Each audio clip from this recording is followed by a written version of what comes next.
It's subtle.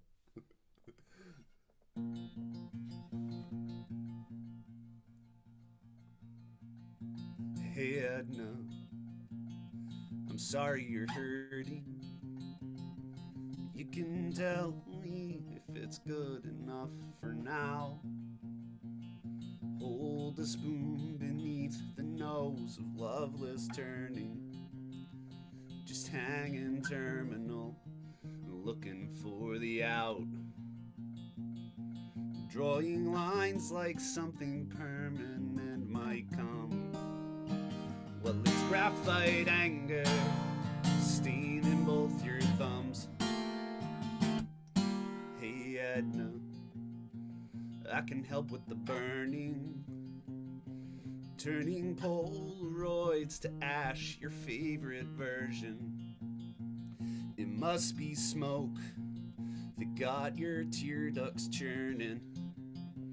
Well, I know crying's not your fashion. I'm sorry, Edna, that you're hurting. Drawing lines like something permanent might come. Well, it's graphite anger, staining both your thumbs.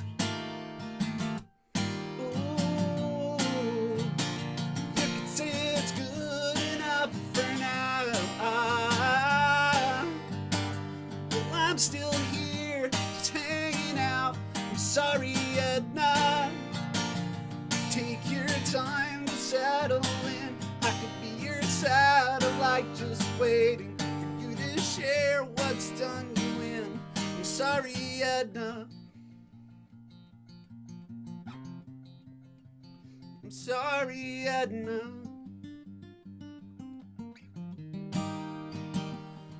Take your time to settle in.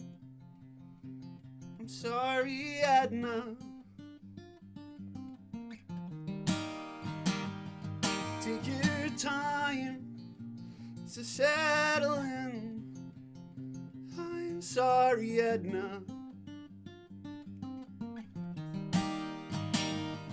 Take your time to settle in. I could be your satellite, just waiting for you to share what's done you in. Hey Edna, you can say it's good enough for now. Well, I'm still here, just hanging out. I'm sorry, Edna. Take your time to settle in. I could be your satellite, just waiting share what's done you in. Hey Edna, you can say it's good enough for now. Well, I'm still here, just hanging out. I'm sorry, Edna.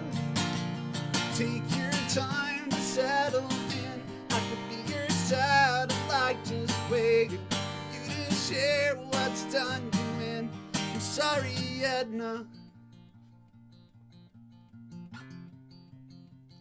I'm sorry, Edna.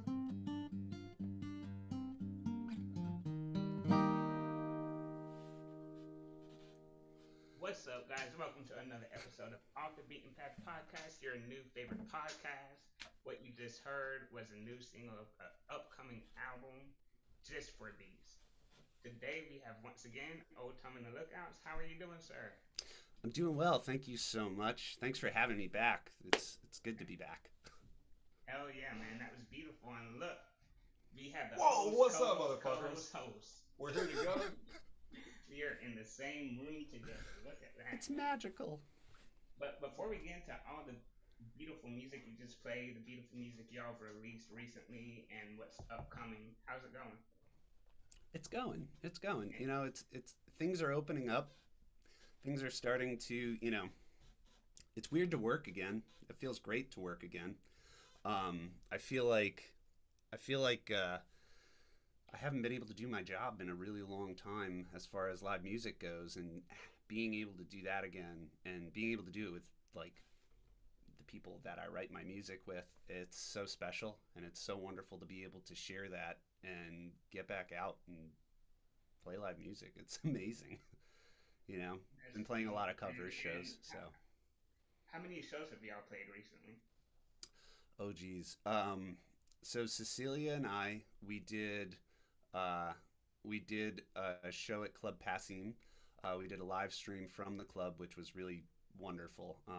Matt and Abby run such a wonderful venue there, and we did the live stream there last Thursday. I think that was last Thursday, June 3rd, and then after that, I played a handful of cover gigs. So I've probably played anywhere close to like a dozen to maybe 15 or 16 shows, including the Club Passing show, but mostly just cover shows by now because it's pretty tricky to get the original shows up and running.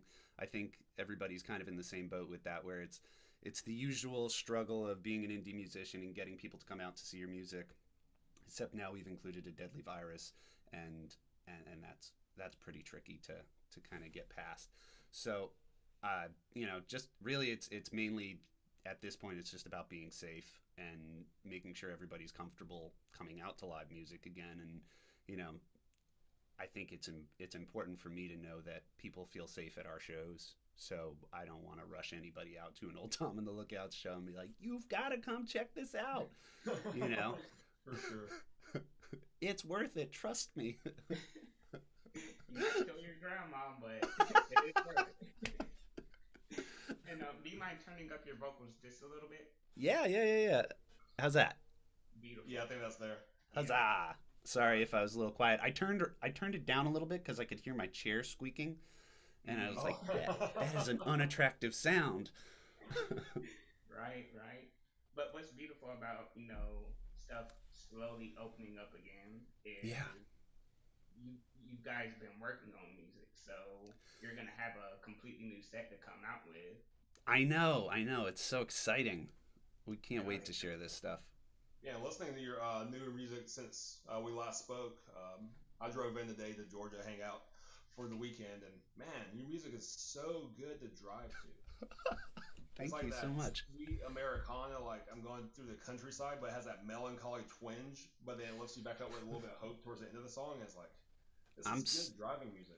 That's like exactly the review that I want everybody to take away from anything. It's like, here's this little bit of melancholy, and then there's hope. Not everybody gets that. Not everybody. Like, I know my fiance's mom, when we released Till We're Just Bones, she was like, "Are you okay?" And I was like, "Not really, but." Yeah, I get for all intents and purposes. Yeah, I'm okay. And she was like, "It sounds so angry." And at the start of each song, I'm like, man, is Alex all right? And That is a like, good. oh yeah, Alex is doing just fine. Hell yeah, just got some demons to Uh, fight. Who doesn't, right? huh? I said, he's got some demons to fight, but who doesn't? Exactly. Yeah, Everybody, you know what? The big thing is just end it with hope. End it with hope, and we'll get through. That's the definitely. Yep. that's the goal. We'll always get through. We just gotta. Sometimes you gotta scrape a little bit. For Hell sure. yeah. Hell yeah. You guys been releasing music, pretty steadily. You just came out with an EP. Yeah. I'll be all right. What was hmm that? Maybe a month or 2 months ago. Sometime in April, I think we released that. Okay. Yeah, about 2 months ago. And something I noticed is on that EP, you have a song titled "Hungry Bees," and then the upcoming album is just for bees. No So, correlation. yeah, no correlation. I wanted to know too. I saw that today. I'm like, oh, Right, I've been asked that so many different times, and there's no connection. It's just 100% coincidence. I'm an idiot, basically. I was just like, beasts, you know. hell yeah. Yeah. And with Hungry Bees, so like how it starts is very you're going with the guitar, like the Yeah. melody with the guitar. Yeah. And when I listen to stuff like that, it sounds very melodic and sounds amazing. But it's like I think about when I get down to write music, hmm I'll sacrifice how it sounds so I can tell the story better. How Okay. hard is it not to only have the melody 100% on point, but to still not take away from the story? Oh shit. That's such a good question. So I really don't focus on melody a whole lot. I it kind of comes second to the lyrics, kind of like how you were talking. Um, with Hungry Beasts, I remember writing the riff. That was heavily inspired by a lot of like that, like that. Mostly, Hosier does a lot of that droning finger picking, and there's a lot of like subtexture of different like droning pitches while you're voice leading with other fingers, and that voice leading is kind of matching your melody. So it's weird because my thing is when I write a part like that, typically I'll write a part like that first, and however exciting that feels when I write it, I kind of forget about the part, and that's how I'm able to play and sing it at the same time. Mm. And then I just focus on how excited I am about whatever wordplay I have in the lyrics or whatever story I'm playing or a story I'm telling. So then I'm like, that's the kind of message that I'm trying to push harder. And it's weird because in a strange way you kind of fall out of love with the melody that you've already written on the guitar because you care so much about the intricacies of the lyrics and how you want to deliver those lyrics. And then those lyrics really become, a superimposition over the melody on the guitar that you've got. So like even in Just for Beasts, where a lot of the melody in the voice leading of the guitar and the vocal melody, they're really locked in and they're very much, they're very much the same. And then sometimes they'll deviate and create, different harmonic tensions and stuff like that in order to, just kind of foreshadow some stuff that's happening. But at the end of the day, the part for me that I think answers that question the best is that guitar part really it has to be stable. It's not, I wouldn't call it static because there are dynamic things that happen with it. But what what interests me the most in a song like that is going to be how I can vocally play with those guitar parts, and make them more interesting than they are, I guess, and really kind of sink myself into the vocal part because that's the part that delivers the words, which to me is the most important part.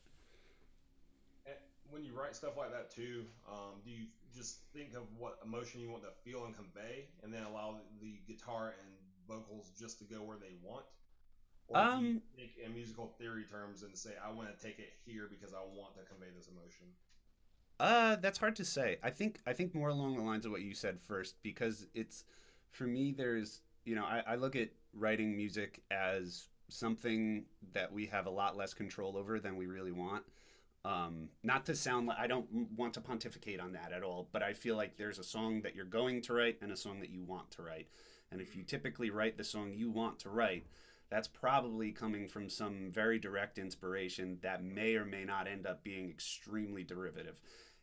If you just let yourself kind of be guided by the song that you're going to write, which means you give in to all of those impulses that you might question at first, then typically you're going to end up with that song you're going to write, which isn't going to sound very much like the song that you wanted to write. But you fall in love with Right. it all the same because it becomes this product that you created from nothing, right? So for me, I think, especially with a song like Just for Beasts, I wanted to create something very specific when I wrote that guitar part. But then when I wrote the lyrics and wrote the melody, I created something wildly different with Matt Pfeiffer and Galen Fraser when we were producing that record. So that was a lot of fun. That was a lot of fun.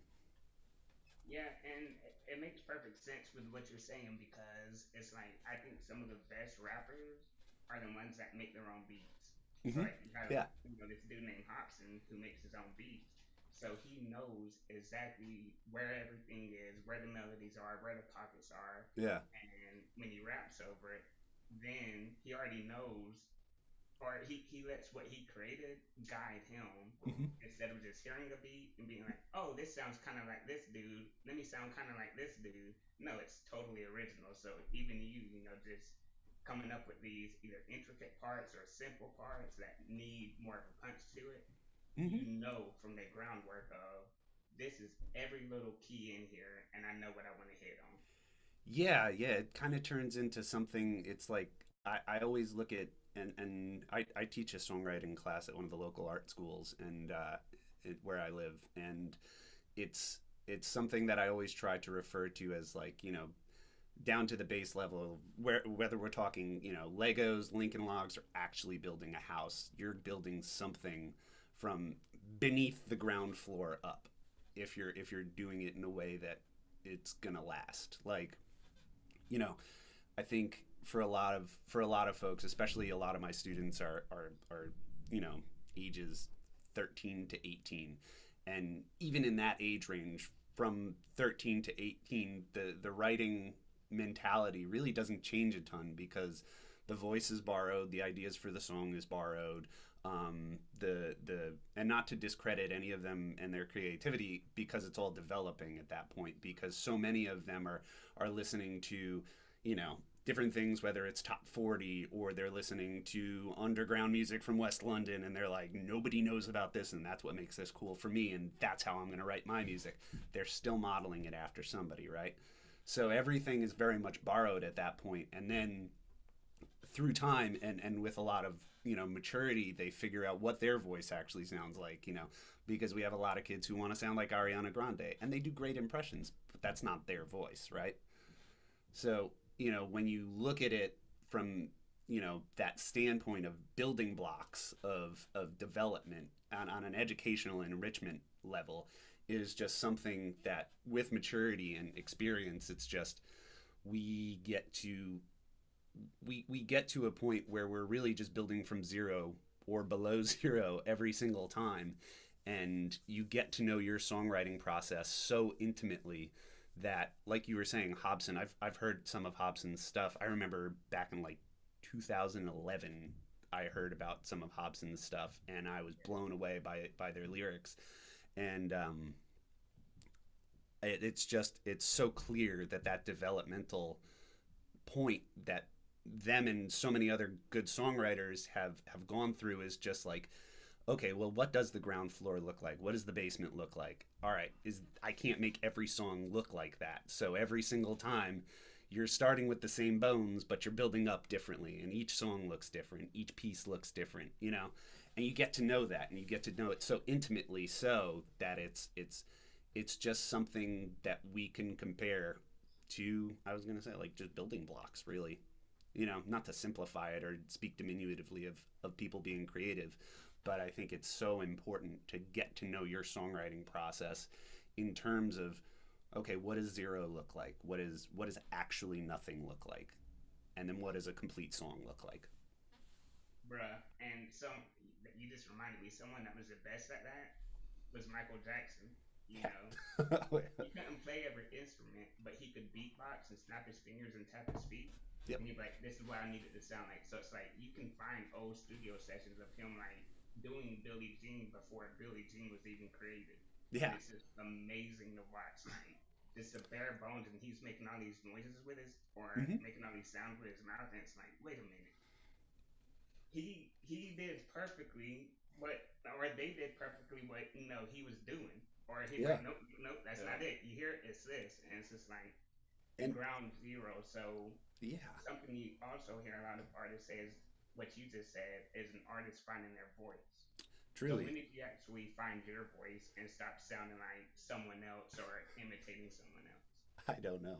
I I think I probably sounded like shit until about 3 years ago. I think I sounded like a little asshole until about 3 years ago. I'm almost positive.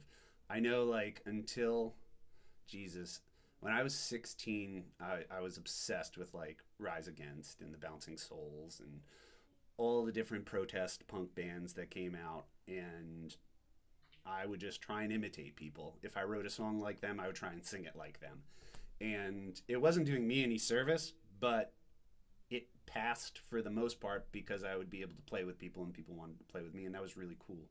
And I was really fortunate for that. But it wasn't good. It wasn't like it was not anything that I would recommend anybody do, because that one, that's how you hurt your voice, depending on whether or not you're imitating somebody that you can sing like, or you're limiting yourself into what other things you could be incorporating into your songwriting process, or what other things you could be incorporating into your learning process, right? Because you're like, well, this is who I want to sound like, and they do these things, and it's like, that's the Bouncing Souls are great, but those guys aren't going out and, winning any awards for being the best guitarists and the best vocalists, and only because they found what worked for them, exactly how Ringo Starr found what worked for him, and it was just finding that pocket and staying there. And for me, I know that at that age, it worked for me to introduce new new styles to what I was learning and get to know people who I could learn from. So it's all developmental at that point. So I guess, of course, we all benefit. I benefited from that, and we all do in our own developmental states. But I think,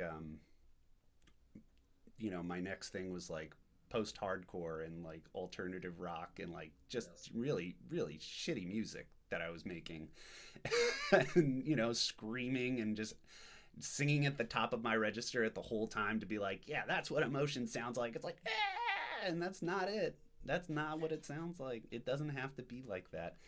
And then probably when I was about 24, 25, 26, I started to play a lot more folk music and really get into writing lyrics, and focused a lot less on trying to sound like other people, and started using my own speaking voice as not in any way like a spoken word kind of thing, but I wanted to find an iteration of my voice that was more true to how I would tell somebody that I was hurting.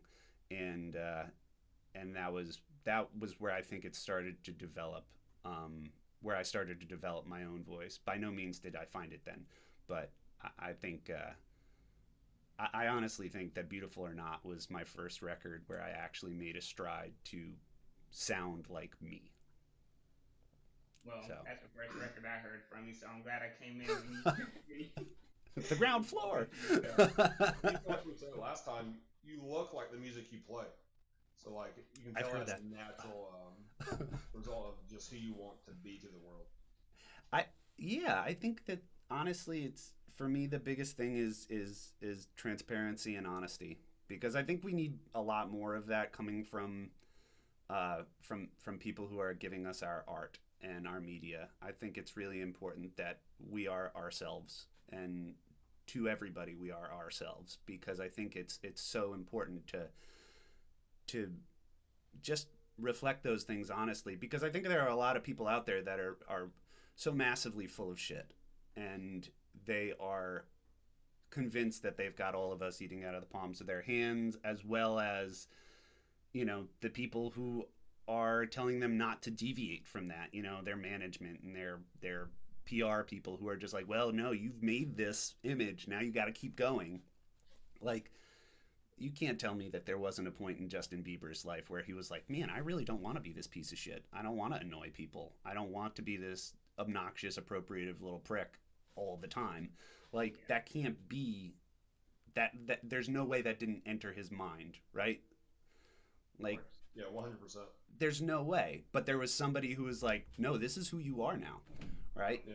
Or his fans were like, no, but this is who we wanted you to be. Like, I'm not a Bob Dylan fan, but look at him. He picked up a Stratocaster and the world started throwing rocks at him, literally.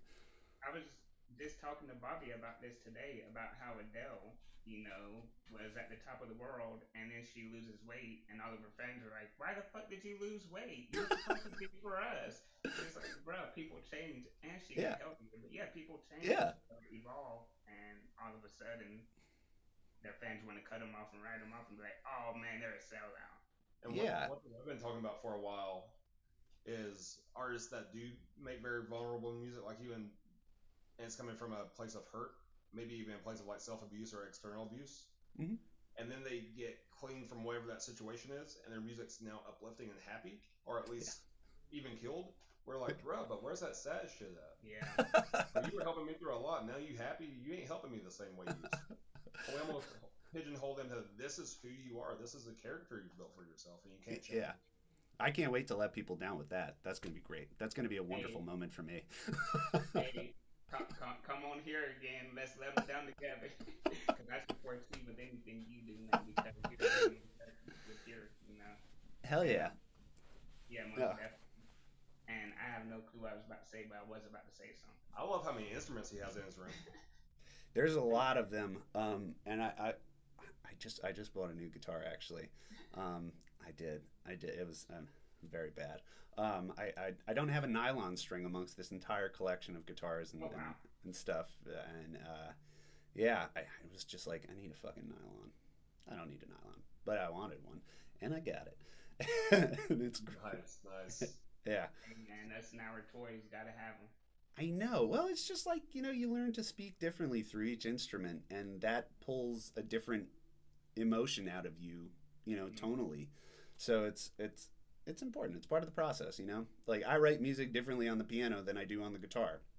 I write music differently on each one of these guitars here. Like I have an arch top over there that I write super like fucking obnoxious music on. I feel like it's not good, but it's an expression for me to try writing through a different lens. And maybe it'll work out for me, I don't know. But, you know, that's definitely not the voice that I'm using now.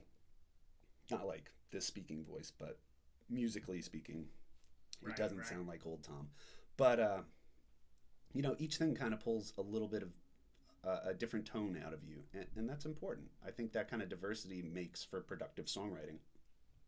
Yeah, man. Even just getting a new instrument or a new anything, new microphone, whatever, you Yeah, just get inspired to sit down with it, and create with it. Even if it isn't gonna be an old Tom record, it still ex- gives you inspiration. exactly that. It's just I know that I wrote. I've been right that Martin. I've been writing on for Jesus. I think I got that in 2016, and I've written a couple records on it, but most of Just for Beasts was written on that because I learned a new. I basically just kind of sat in the shed and just like worked forever on finger picking and Mm. different styles of finger picking and different ways to voice lead, you know, subtextually. And it was super, super fun. And that inspired a good 2/3 of Just for Beasts, the way that I wrote it. And not at all to take credit away from my collaborators and Cecilia and the other people who work on this record, and made it much more interesting than I would have ever made it with just me and the guitar. But that kind of, again, it all starts from that place where you're just like, for me, it's that impulsive noodling where you're just like, oh, I found this cool thing that sounds neat, and I'm going to sing over it, blah, blah, blah, blah, blah. And then you start this process that kind of sounds like a song. And then you work at it and you put lyrics to it. And then you bring it to somebody and they're like, well, what if we do this? And it's like, typically that first person I'll bring it to is either Cecilia or Jake McCurdy. And we'll run through stuff and cut demos or voice memos to one another, and we'll fuck around with it that way, and then eventually we come up with a song that sticks. And it's just a wonderful experience. I don't know what I'd do without songwriting. Yeah, man, you definitely have the right team around you because y'all do make some beautiful music. Oh, thank you. It just sounds so like an orchestra, like so big. And the way y'all build and then bring it back down, it's I don't know, I love it. I love y'all's writing style. Thank you. That's so nice of you to say that. I am definitely a fan of what we've been producing. Oh it makes me really happy. It makes me really proud that our music is music that people want to listen to. One, our music is music that makes people feel something.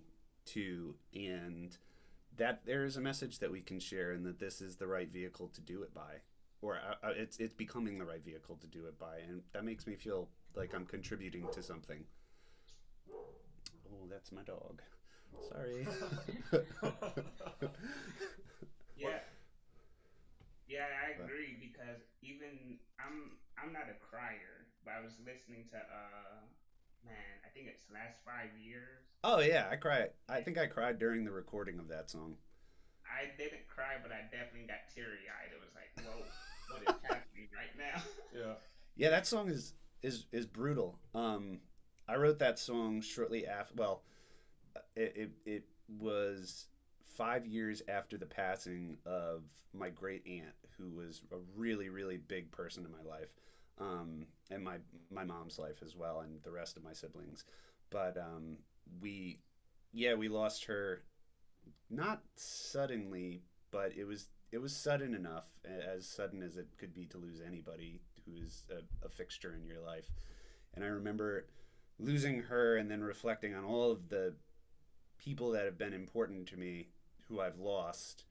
And a lot of that, I think that really kind of marked that realization was a pivotal moment in my life where I was just like, these last 5 years have been an absolute wash for me, and I can't beat it. There's something. I think it was coming.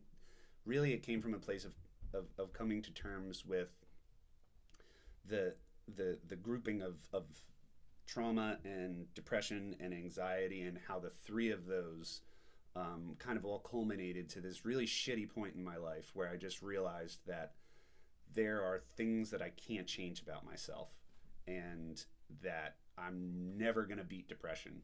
No matter how much I try, no matter how much medicine I take, I can't beat it. And no matter what I try to feed it, it's just going to be this vacuous void that's just going to just keep sucking stuff down. And while that sounds really shitty and hopeless, it's not.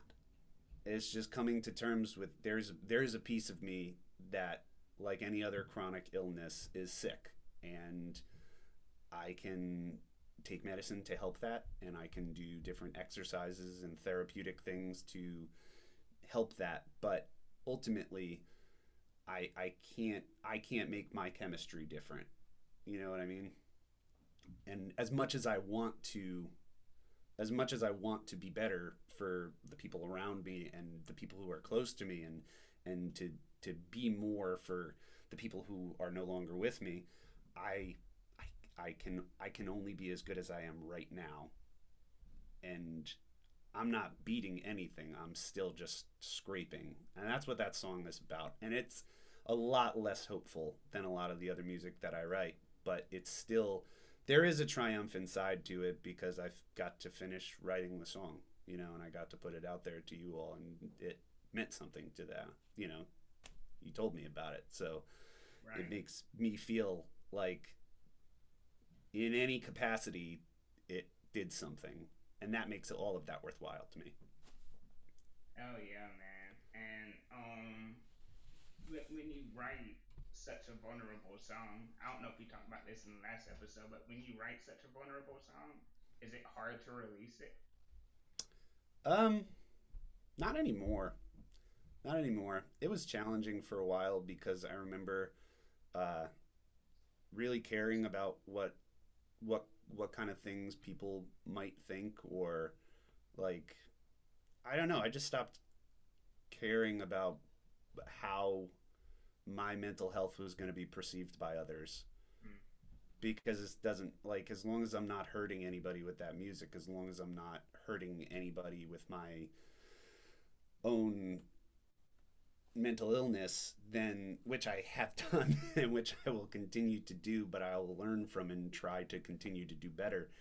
But as long as that music isn't creating harm, I think that my mental health is my mental health, and I gotta figure that out. And that vulnerability in that music is a reflection of that. And, again, I always go back to other songwriters who did it way before me, and probably more effectively than me. Um, they're the reason why I'm still here for a lot of for many many reasons. They're the music that made me feel, like I had company when I didn't feel like I had any company. So basically, you're just returning the favor at this point, you know? I hope I can. That's a big goal for me, is to be able to let that vulnerability touch somebody else in the way that other writers' vulnerability had reminded me that there's always a way to get out. Right. And you you as vulnerable as you are, when you write your music, I don't want to be cliche, but artists say that music, when they do music, it's their therapy. How therapeutic is it for you to actually create a song, record a song, release a song, the whole process? Like, is it therapy for you, or does it not do that much? Um, I think I think it's a big combination of the process that is therapeutic for me because I love writing music. I've always loved writing music. I love recording music. I love sharing that music and being able to play that music out. And I think all of that together is therapeutic for me in that I'm creating something, and creating something feels good for me. The vulnerability part is therapeutic for me in that it feels like I am paying it forward in a way, as much as I really fucking hate that phrase.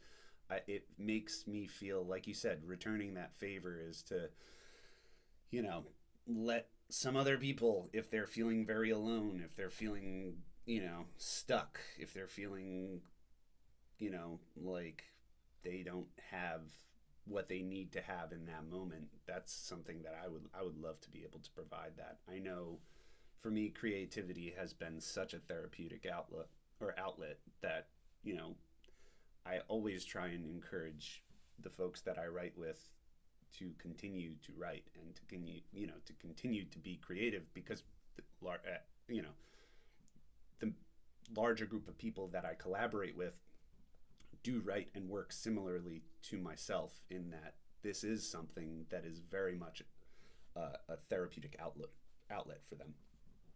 For sure. And I think everybody has a creative side to them. They just haven't found it yet. Maybe because they haven't been looking or they got discouraged early in life. Yeah. But I think creativity is just nature, man. Like everything has an expression that can, Yeah. in some context, be beautiful.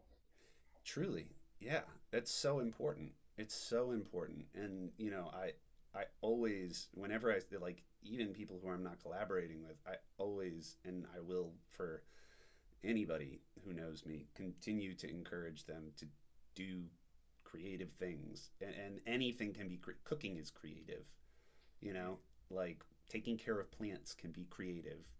Gardening can be creative. House plants can be creative. Like there are different outlets that creativity is not necessarily the do, it's the environment, you know, because that's one thing I like to teach in my songwriting courses is that the biggest component to creativity is feeling safe. That's it. Yeah, Because without that feeling of safety, you are not going to take those steps to be vulnerable enough to create something that feels honest to you. The rest, it's just following directions at that point, right? If you're going through the motions without that feeling of safety. Right, right. Most definitely. And I don't know like I don't know what music you really listen to. Like I don't know if you're really into like the folk scene, but I know it's become a big part of the rap scene is people dealing with mental health. And it's like, Cool. are you really dealing with mental health, or are you just doing it because it's gonna sell records? So have you noticed that in the in the scene that you're in or Yeah. local bands? Yeah. It kind of goes back to what I was saying earlier. I think there are a lot of people out there who are extremely full of shit. I think to an extent we all are, but I think that it the biggest thing that troubles me with music is when we romanticize these, like when we romanticize the things that we don't like about ourselves, right? When we romanticize the negative parts of mental health, when we romanticize how we don't feel safe, when we romanticize how we aren't pleased with ourselves, and that's the only message we get, right? you know like those things aren't jokes, those things aren't gimmicks, those are very real issues, probably to the person who's writing them. But I think there's a woefully misinformed delivery of that has allowed it to reach the stage in the media that it has, because for a lot of kids, where they're that's it's a real issue that somebody can hear all of the bad stuff about being depressed and kind of bask in that for a moment and be like, this is so shitty, this is so shitty, this is so shitty, and everybody tells me so. And, you know, that becomes the comfort place. That, and then reinforcing that is that romanticizing of the negative, and it becomes a cyclical coping mechanism that just continues to be the safety net and safety blanket of just, okay, well, this is how I'm supposed to feel. This is just how I'm supposed to feel. And then there's no way out of that, you know? Mm-hmm. Whereas, like, you know, I look at a lot of folks who, and those, again, I think that there are just as many people out there that are full of shit. There are just as many out there that are writing just really honest, dark, sad, and hopeless lyrics. And there are a lot of different ways to express yourself, and it's not my place to tell people to stop doing that. But the way that I want to make a difference with my music is to not romanticize the negatives.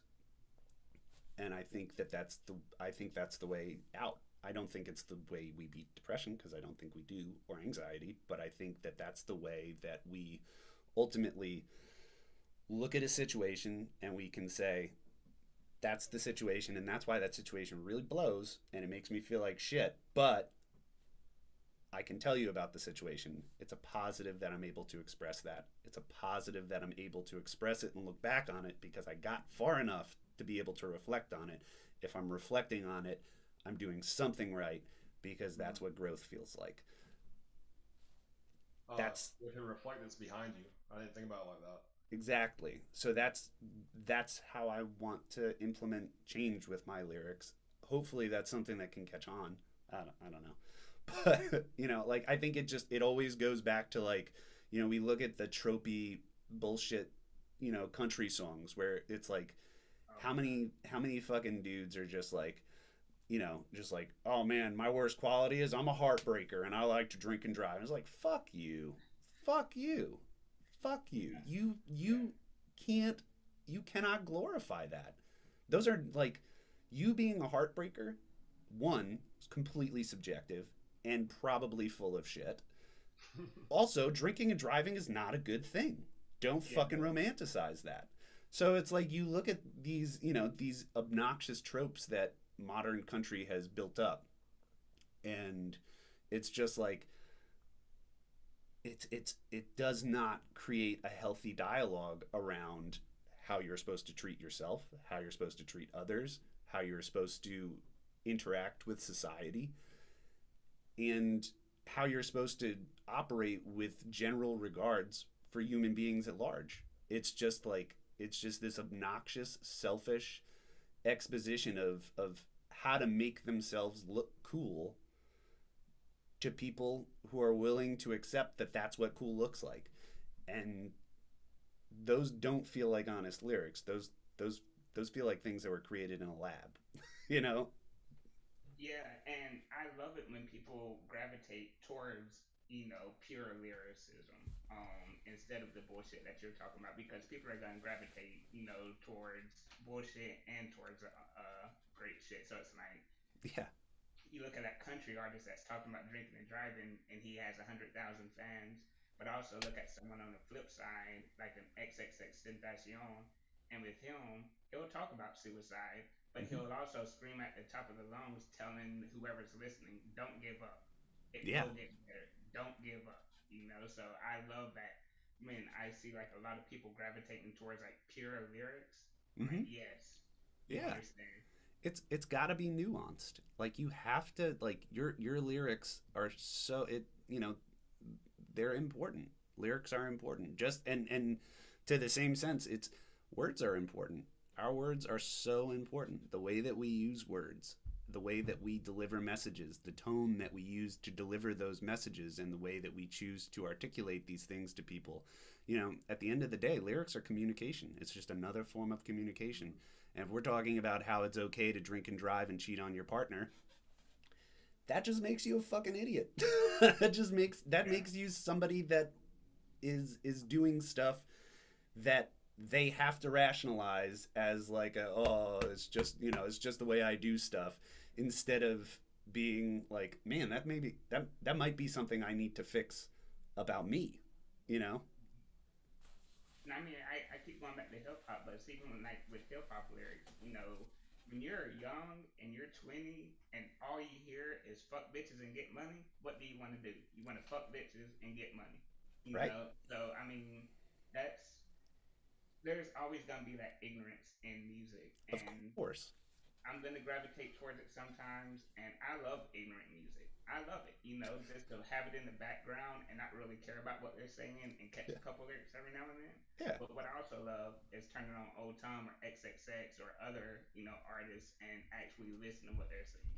Yeah. Because if I sit down and listen to this negativity, ignorance, and I sit down and listen to it, if I listen to it hard enough, who knows? I might become susceptible to it. Like, oh yeah, I do want to do that. But if I listen to Old Tom, and I'm like, damn, he's going through some shit. Okay, I thought I was going through some shit, but it's different different sanctions of it, and it's like maybe what I'm going through isn't as bad as I thought it was, or if he made it through this, maybe I can make it through this. Well, that makes me so happy to hear that that's something that you're taking away from it, because that's absolutely something that I want to put out into the world. Is just that, you know, I am I am a person of very average intelligence and very average ability, and if I can share a message with you that makes you feel like, because I can do something, that you can feel more confident in how you do something, that fulfills everything I'm trying to do. You know, And I also, let appreciate me that. ask you this because you brought it up a couple times with music classes because you have some like let's go with an athlete. You have athletes that are great, but they can't coach because they don't have the patience for it. So, what is teaching students? What do you get out of that? Do you get like an immense joy of like, oh my god, he's been working on this for 3 weeks and he finally got it? Like, what do you get out of it? Um, it's hard to say. I think for me, my biggest goal is that I want, and one of the reasons why I really try to focus on teaching songwriting is because I really want to reinforce um, the views that I've developed over time, and it's not to create a bunch of younger me's at all, or to try to like mold minds to write music like me. I, my biggest goal is to allow and to create a space where somebody who is younger feels safe and comfortable enough to write honestly and is able to hear constructive criticism in a constructive conversation and a constructive environment that allows them to be like, okay, so if I write this really cliche lyric, like two hearts become one, that lyric fucking blows. Okay, if we constantly use the color blue to suggest that we're sad, it's these, again, those are just as obnoxious and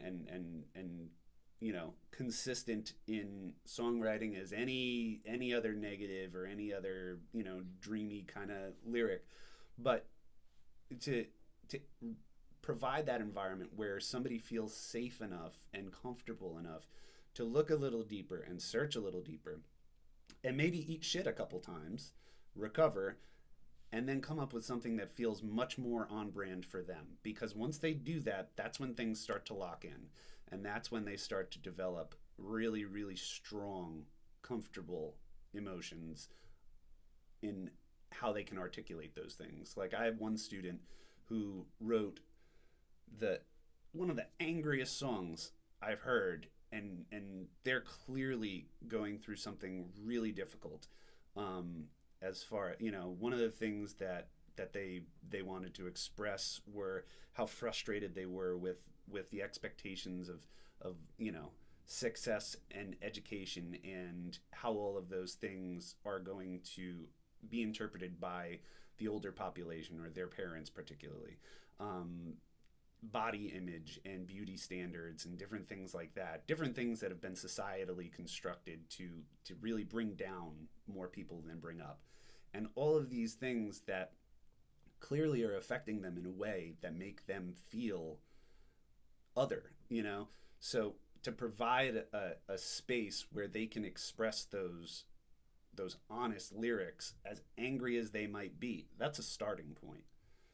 Oh yeah. And then from there you can reinforce that idea of, okay, well, how do we make that change? How do we treat this as something with growth, instead of just being like, fuck the man, fuck the man, fuck the man, fuck the man.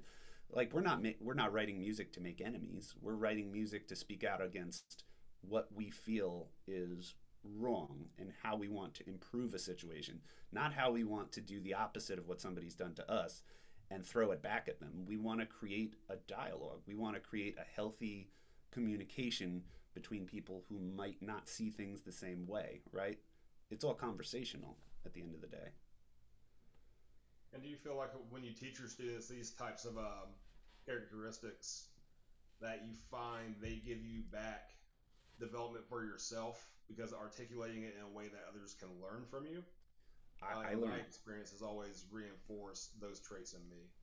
Oh yeah, I learn way more from these kids than I think they learn from me, to be honest, because I think that the I go into it with an image of what I want to teach, and I have a curriculum, and I have a goal, and I have a loose set of standards that I want to have these kids meet in order to be like, okay, well, we've accomplished something today, and this is what the accomplishment looks like. We've created something. This is growth, right?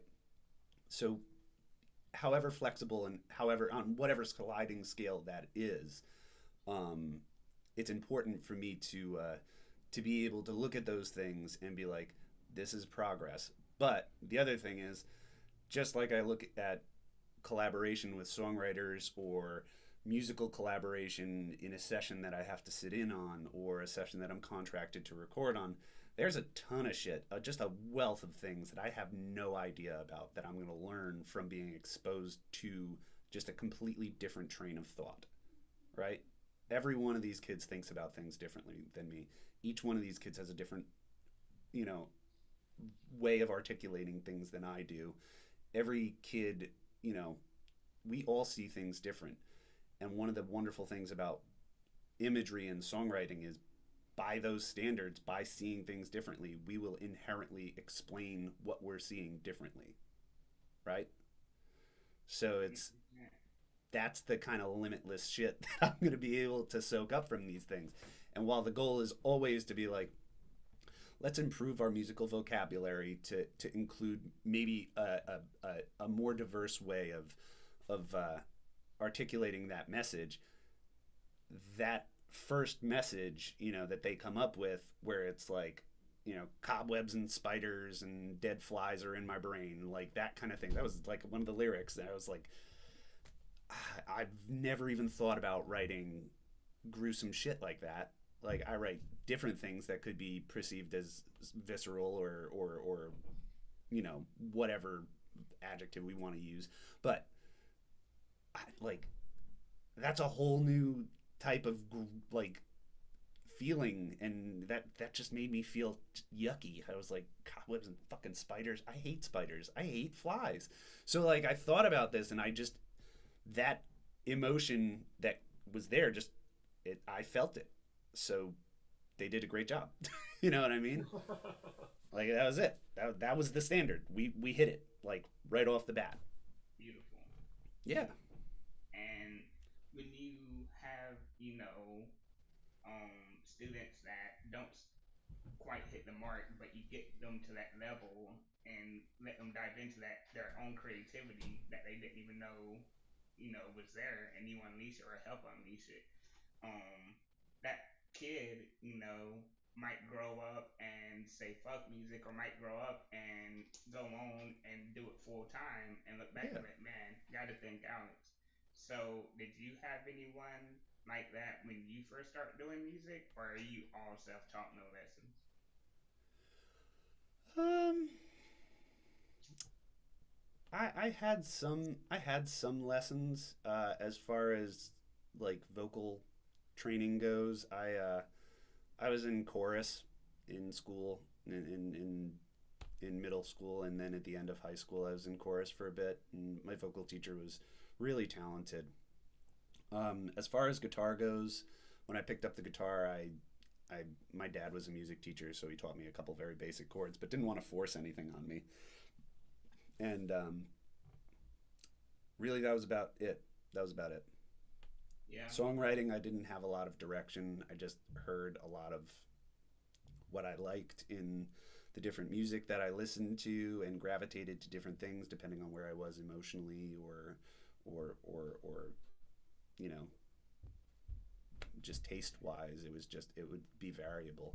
So I guess at the end of the day, I would just grab what I liked from different kinds of genres, which is like, there are different things about my music now that somebody could listen to and be like, well, that's kind of punky. And I'd be like, oh, yeah, that's great. No, thank you.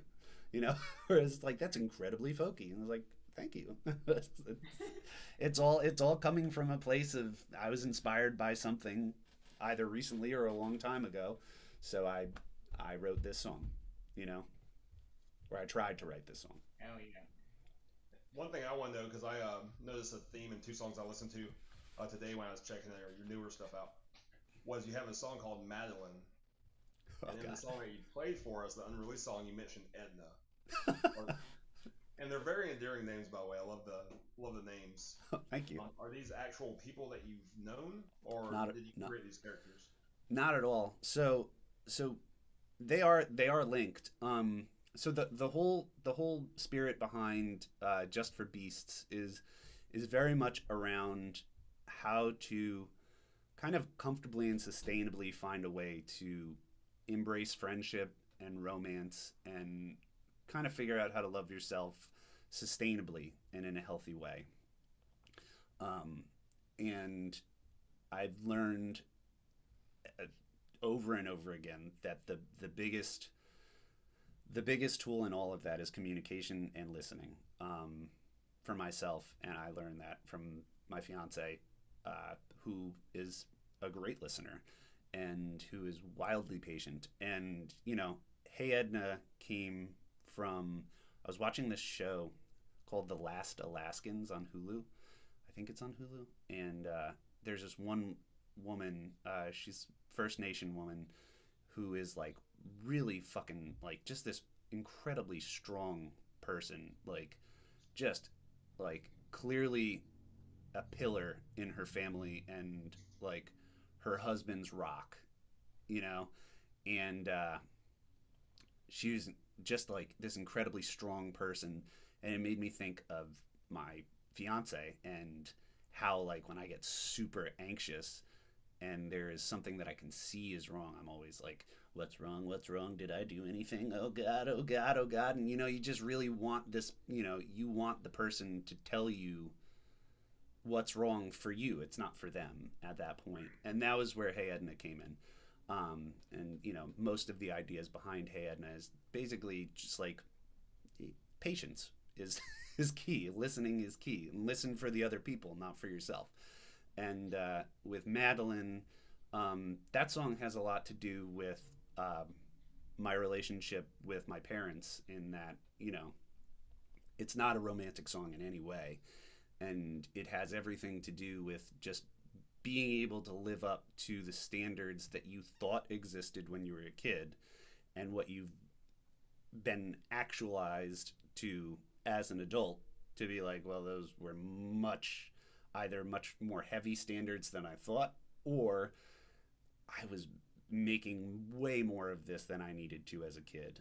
Mm-hmm. And that I was accepted the whole time, you know? So it's like, please forgive me for fucking up Madeline is the whole point and energy behind that is very much to kind of, it's almost like demanding that somebody accept your apology for being a little pissant when you were a kid. And you can't do that either. So at the end, it's just begging. It's just begging to have somebody be okay with you being immature. You know, it also like harkens back to Dauntless from I'll Be All Right, which has a recurrent theme of like, I was too young to act my age. It's just like expectations of being a kid, expectations of being an adult. They're the same. Just try not to hurt people, and do try to grow through situations. And a lot of us struggle with that, and I am somebody who struggles with that constantly. And hey, I've said plenty of times on this podcast how I love art because you can look at it and see one thing, another person look at it and see something completely different. Yeah. And that's how I felt about those lyrics. And Dauntless was, "You must forgive me for my rage. I was young at my age." So what I felt in those lyrics was going back to like my first real relationship, and it's like all of the rage. It was always yelling. It was always cussing and screaming and throwing stuff, and it was from both parties. And from my side, looking back on it, it was, oh well, I saw my mom and stepdad act this way, so this is how love is supposed to be. So I thought that's what it was, and once I got a little bit older, I was like, that's not how love is supposed to be. I was young and dumb trying to go off of what I thought it was supposed to be.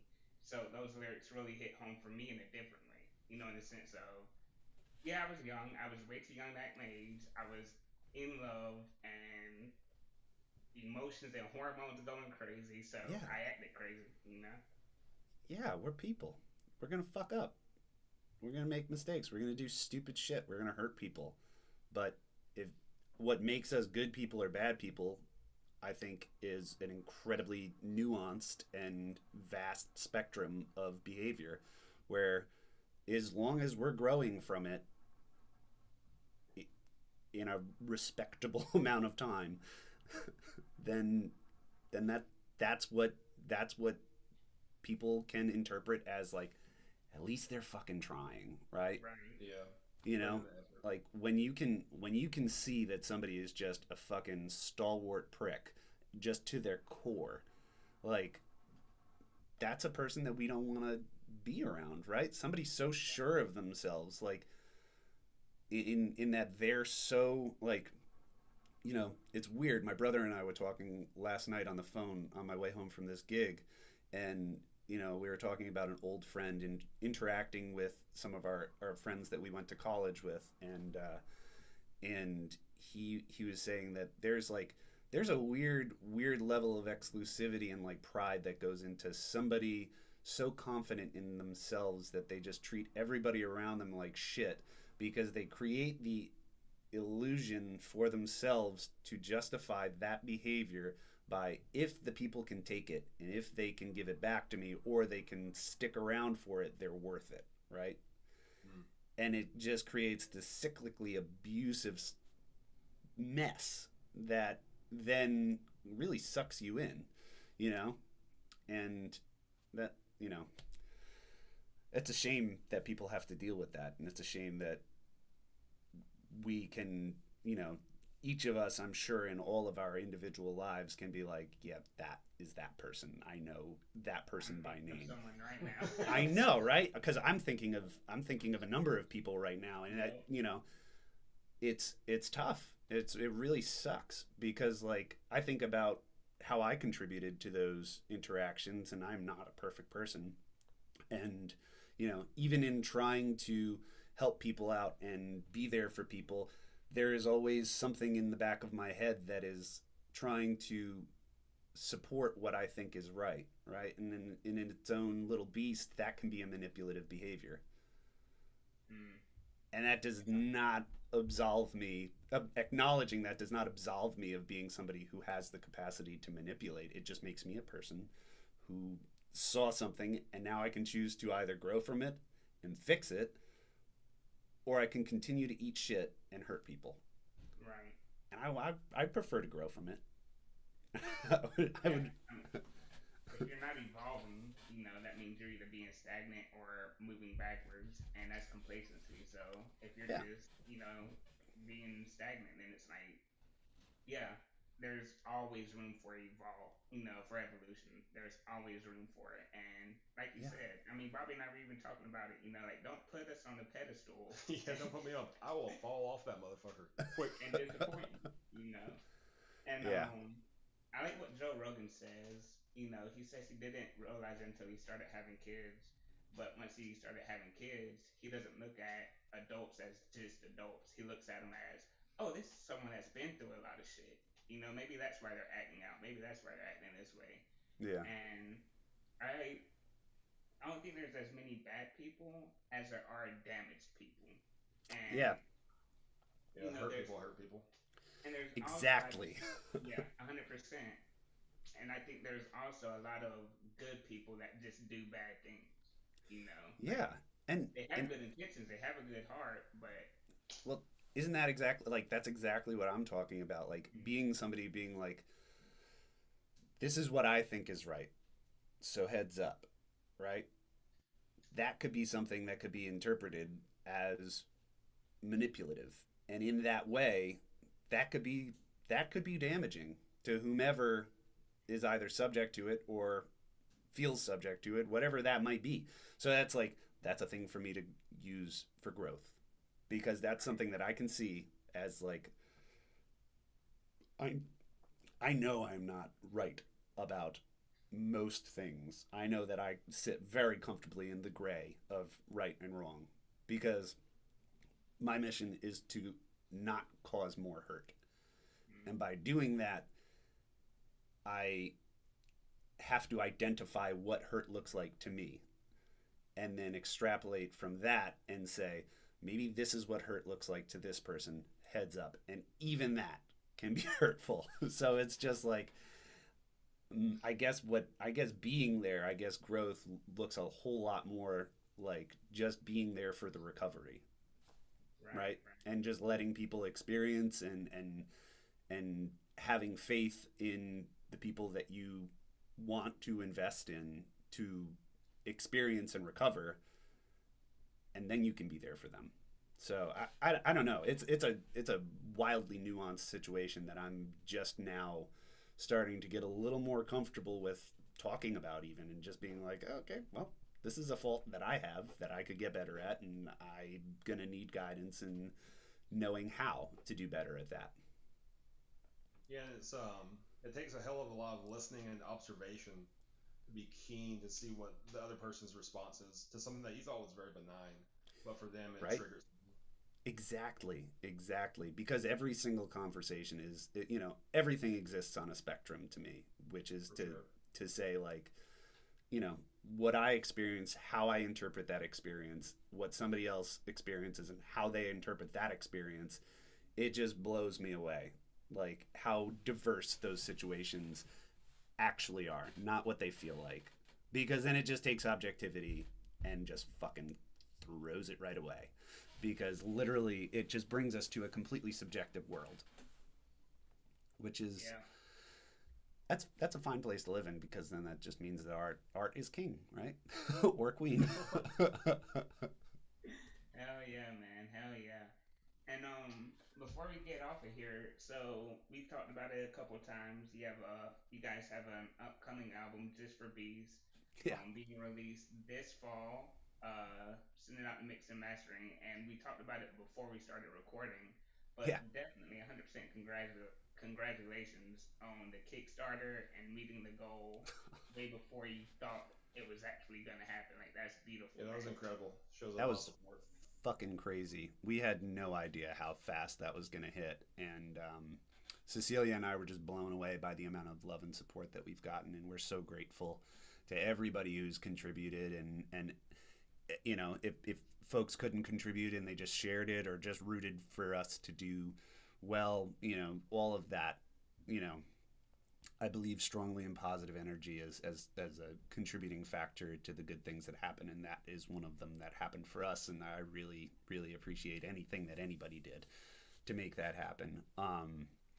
And yeah, we were able to hit that goal within the first week, and then set a stretch goal for 8,500 so that we could really sink more into marketing is expensive as fuck. So Hmm. it's like most I think it's like the paradigm that most people from like the high industry talk about. It's like look at your entire budget and it's like a quarter of that should go towards recording and then the rest of it should go basically towards your marketing or PR Wow. and shit like that. And that's just fucking wild because Yeah. we were looking at some really, really expensive recording stuff. Unfortunately, our original plan for mixing and mastering we've had to pivot from that because of schedules.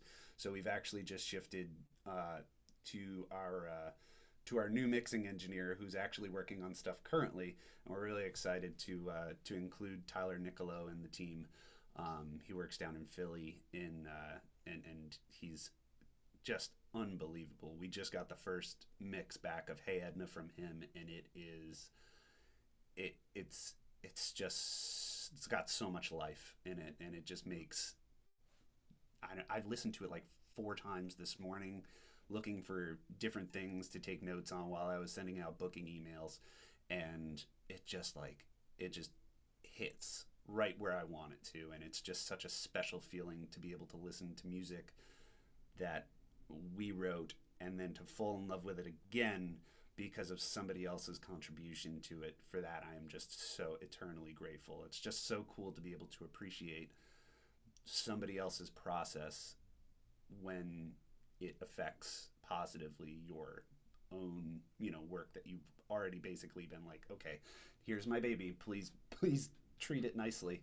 And then they do everything that you could have ever dreamed with it, and it's just like, wow. Yeah. You gave him a beautiful naked baby. It came back with Gucci shoes. Like, oh, you decked my baby out. Hell yeah, appreciate it. Oh yeah, man. And I believe too, like, because we consume recorded music more than we do seeing it live. Even when we see a lot of live shows, we're not gonna see that same person as often as we can actually hear the CD. Sure. So sometimes it's the mix as much or more than the song that makes it timeless. Absolutely. I agree 100%. With the initial mixing engineer that we were using, the relationship was wonderful. The work ethic was great. His full scale payment schedule just was a little too competitive for the work that he could dedicate to ours, and it just wasn't going to work out for us to release in the time frame that we had initially discussed. So we had to pivot. But when, I think a lot of things happen for a reason, and I think that this is one of those really, really important things that just like it just happened, and it was like putting glasses on. It was revelatory. So fucking cool. Oh yeah, man, definitely. And with working with this new mixing engineer, so he's a mixing engineer, and are y'all sending it off to someone else for mastering? Cecilia and I have to talk about that, but I think we might stick with Tyler. I'm just like his process is just one that I identify with so closely, in that it's just like it's all about energy.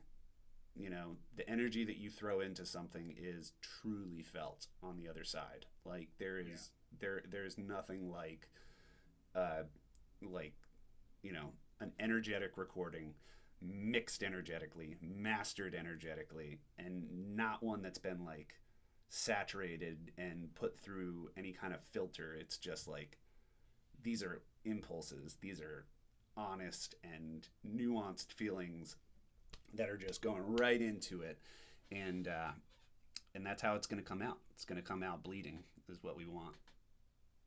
Energy is huge, and you have to feed off energy, because if you were just another number, if you were just another artist coming through for mixing, he would do his little filters. He would do this, do that, do this. He'd be like, okay, and oh, let's put high in here, low in here. All right, bam, here you go. This is what it sounds like. But when you actually have that relationship and you have that, communication and that energy together, then it's crucial. It's crucial. And when, especially coming from a place of self-production, as so much of my music and Cecilia's music is, I know that that's something that we're very incredibly protective of, because like when we talked about working with a couple of people, we had the opportunity to work with quite a few pretty established folks for this record. And one of the things, and even prospectively the next record, and one of the things that we were considering when looking at all of this was just like, are we going to have autonomy in our process? Are we going to be kind of coached on how to make our music? And is this somebody who's going to dig into this process and get their fingers in it and be like, well, this is what I want to make this look like so it appeals to this piece of the industry? When I feel like it's the honest shit that has, it's just a complete reflection of the people putting it out there. That's the stuff that people want, I think. I hope. I want it because whatever you're doing, I definitely want it. So For sure. Hell yeah. Hey man, I have one more question. Yeah. On our last episode, you said, or I asked you, why you played Grafton Rabbits, and you gave a really good explanation. What's your favorite song if you have one? If you don't have a favorite song off this upcoming album, why Hey Etna? Why did you choose that one? Um, oh geez. That's a really good question. I think right now I definitely played Hey Edna today because I listened to it a handful of times this morning, and I'm so happy with how Tyler is treating that song. Um, but I think one of the, one of my favorite tracks off the. I'm just gonna open it up so I can actually take a look at what my tracking for that While you're record looking is. that up, how many tracks are we getting? You guys are getting 12 tracks. Oh, Yes. great. I think one of my favorite songs on that record is called Moki Says, and it's a weird fucking song. It's just so I played this gig in Putnam, Connecticut, and this dude, after I played a song, after I played Headaches off of Beautiful or Not, which is this is a very very clearly like not at all anti-religion, but that is a song that expresses a lot of frustration in what it was to grow up Roman Catholic. And this dude came up to me and he was like, "You too?" And I was like, "I don't know what that means." And I was like, "I was like, I'm Alex." And he was like, and then he introduced himself as Moki, Mokey. I think that's how he spells it, but he introduced himself and he was like, man, I I I believe strongly in the power of Jesus and all of these different things, and really starts like just plugging away so much stuff about religion and particularly Christianity, and then starts to like warn me all about how like his daughter is Pentecostal and how we got to look out for the Pentecostal folks, and how it's just like all this really strange like clicky nuances of what it is to be like deeply rooted in Christianity. And I was so confused but also so inspired to write a song about this dude because it was some of the most batty shit I've ever heard in my life. And he meant well. He was clearly a nice person who was not trying to force anything on me other than a conversation that I did not invite. But I also I fed I gave the mouse a cookie, and we talked for a good 15 minutes, and it was an interesting conversation. But I think that might be one of my favorite songs on the record. It's a weird little one, but yeah. Hell yeah, man! I love how you drop, get inspiration from just conversations with people. That's beautiful. And were you gonna say something? Yeah, I was gonna say I've even heard like Marcus Miller when he talks about just being inspired like on stage during live performance and improvising. He's like, dude, I'll see a lady walk in with like a red hat, and that gives me a feeling, and I'll improvise off the feeling I got from just her appearance. Or this Yeah. dude I hear over here coughing about, and like drawing inspiration from pretty much anything. Because it's really That's you're just communicating. So I mean, yeah, the way that all three of us are speaking is because we heard somebody else speak like that. We exactly. incorporated that into our vernacular. So I mean, it's all the same. Exactly. That's what it's about. Hell yeah, man! Well, it's been beautiful talking to you. I'm Of I'm course. glad to call you a friend and that we can actually have an hour long conversation and it not all be about music. I love it, man. It's been beautiful speaking with you, Yeah, Likewise. It's always motherfuckers, stay black. and I hope that you don't be back. all right, gents. Thank you. Thank you, sir.